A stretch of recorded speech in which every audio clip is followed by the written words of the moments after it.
In November 2016, the Australian Signals Directorate ASD was alerted by a partner organisation that an attacker had gained access to the network of a 50-person aerospace engineering firm that subcontracts to the Department of Defence.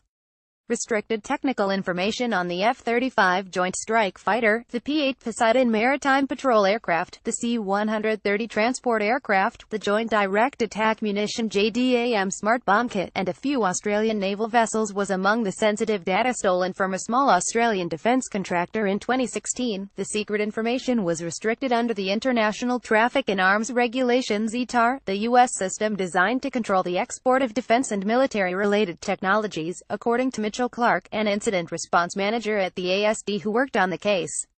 One document was a wireframe diagram of one of the Navy's new ships.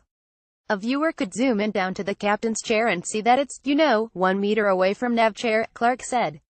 The data theft was first reported on Tuesday as part of the 2017 threat report from the Australian Cybersecurity Centre ACSC. Little information was given at the time. The victim was described as a small Australian company with contracting links to national security projects. The attacker had sustained access to the network for an extended period of time and had stolen a significant amount of data. Clark provided significantly more detail in his presentation to the National Conference of the Australian Information Security Association (ISA) in Sydney on Wednesday.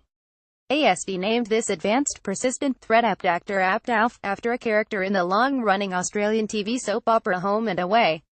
The attacker had in fact been in the network since at least mid-July 2016, with data exfiltration starting around 2 weeks later. ASD refers to the 3 months between the attacker gaining access, and the ASD becoming aware of it, as ALF's mystery happy fun time. The attacker would have had little trouble gaining access. The victim's network was small. One person managed all IT-related functions, and they'd only been in the role for 9 months.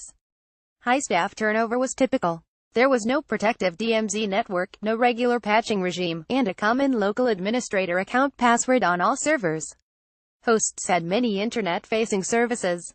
Access was initially gained by exploiting a 12-month-old vulnerability in the company's IT help desk portal, which was mounting the company's file server using the domain administrator account. Lateral movement using those same credentials eventually gave the attacker access to the domain controller and the remote desktop server, and to email and other sensitive information. This isn't uncommon, Clark said. Only about 12 months old. If you look at government, that's not that out of date, unfortunately. The attacker needn't have bothered with that, however. The ASD's investigation found that internet-facing services still had their default passwords, admin and guest. An important aspect of this incident is that a small company, with resources that were clearly inadequate given the sensitivity of the data they held, still managed to obtain and hold ITAR certification.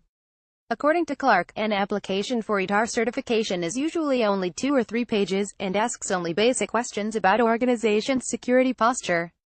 One of the learning outcomes from this particular case study for at least the Australian government is that we need to find a way to start to be a little bit more granular in our contracting to mandate what type of security controls are required, Clark said.